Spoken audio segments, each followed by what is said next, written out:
Kalau kita ngomongin soal raksasa sepak bola Italia, satu nama ini pasti langsung muncul di kepala, Juventus. Klub yang dominan, penuh gairah, dan ya, selalu kontroversial. Hari ini kita bakal kupas tuntas kisah mereka. Oke, kita mulai dari julukan mereka yang paling ikonik, La Vecchia Signora alias Sang Nyonya Tua. Julukan ini sebenarnya muncul di tahun 1930-an buat nyindir pemain-pemain bintang mereka yang waktu itu udah mulai menua. Tapi yang bikin seru, ada ironi besar di balik panggilan ini. Gimana nggak? Nama Juventus itu sendiri dalam bahasa Latin artinya pemuda. Loh kok bisa? Ya, karena klub ini didirikan sama sekelompok pelajar. Jadi bayangin aja, klub yang namanya pemuda, tapi panggilannya Nyonya Tua. Unik banget kan? Nah, pertanyaannya sekarang, gimana ceritanya klub yang isinya anak sekolahan ini bisa bertransformasi jadi tim paling sukses, paling dicintai, dan sekaligus paling kontroversial se-Italia? Inilah kisah tentang ambisi, dinasti, kejayaan, kejatuhan yang memalukan, dan sebuah kebangkitan yang luar biasa. Oke, pertama-tama kita harus paham dulu skala kesuksesan mereka. Soalnya, kalau ngomongin dominasi di Italia, Juventus itu ya levelnya beda. Coba lihat angka ini, 36. Ini bukan angka sembarangan, ini adalah rekor jumlah gelar liga resmi yang mereka menangkan. 36. Klub lain di Italia, wah ketinggalan jauh. Inilah fondasi dari reputasi dan dominasi mereka. Tapi, kesuksesan sebesar ini tentu nggak datang dari langit kan? Di balik semua ini, ada satu nama keluarga yang perannya krusial banget. Keluarga Agnelli, pemilik raksasa otomotif, Fiat.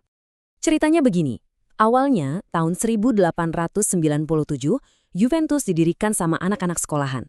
Titik baliknya itu tahun 1923, waktu bos FIT, Edoardo Agnelli, jadi presiden klub.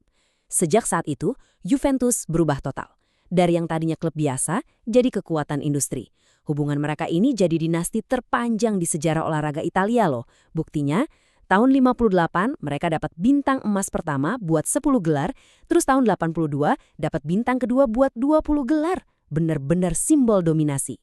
Hubungan sama Fiat ini juga melahirkan julukan keren lainnya.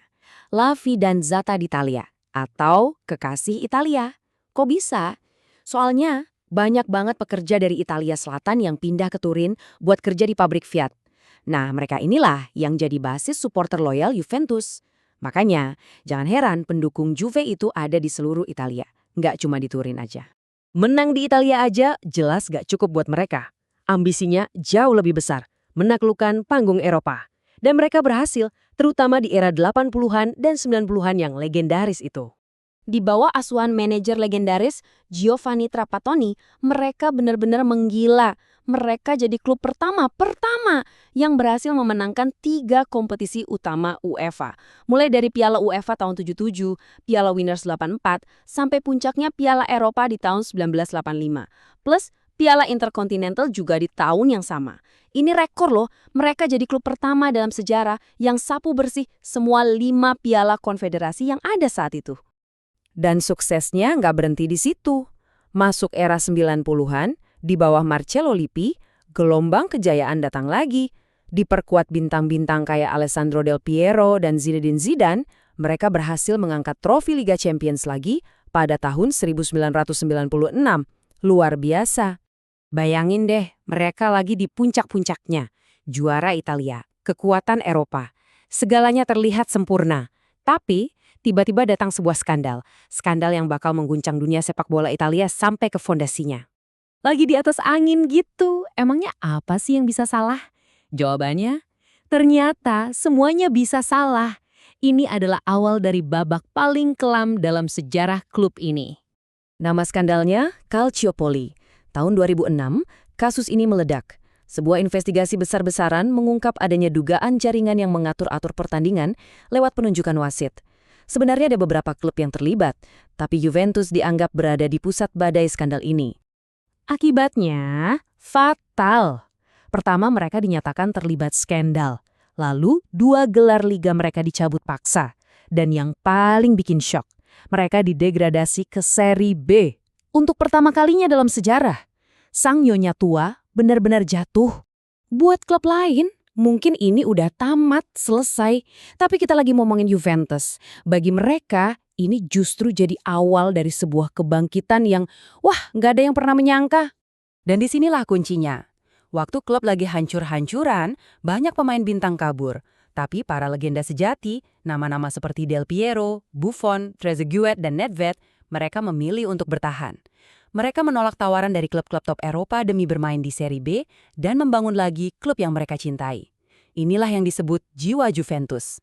Dan mereka pun berhasil. Setelah beberapa tahun berjuang membangun tim dari nol, apa yang terjadi selanjutnya itu benar-benar di luar nalar. Lihat saja datanya.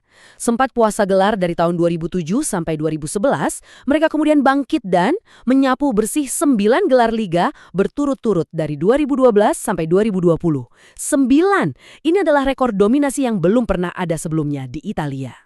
Momen simbolisnya datang di tahun 2014. Mereka resmi memenangkan gelar Liga ke-30 mereka. Artinya apa? Artinya mereka berhak memasang bintang emas ketiga di jersey mereka. Sang Nyonya Tua resmi kembali bertahta. Urusan di Italia udah beres, mereka kembali jadi raja. Tapi ambisi Juventus nggak berhenti di situ. Target berikutnya menjadi kekuatan global, bukan cuma di lapangan, tapi juga sebagai sebuah brand bisnis raksasa. Dan langkah paling fenomenal untuk mencapai target itu, tentu saja, mendatangkan Cristiano Ronaldo pada 2018. Ini bukan cuma soal beli pemain jago buat cetak gol, ini adalah deal of the century. Sebuah langkah bisnis yang super strategis untuk mengangkat merek Juventus ke level dunia dengan memanfaatkan nama besar Ronaldo. Hasilnya kelihatan banget. Hari ini, Juventus diperkirakan punya lebih dari 300 juta pendukung di seluruh dunia.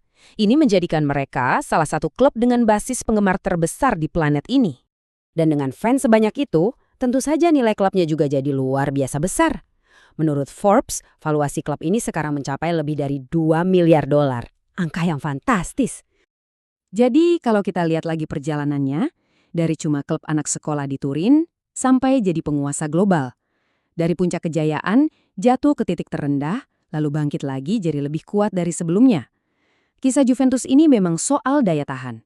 Pertanyaannya sekarang, setelah semua ini, babak apa lagi yang menanti sang Nyonya Tua?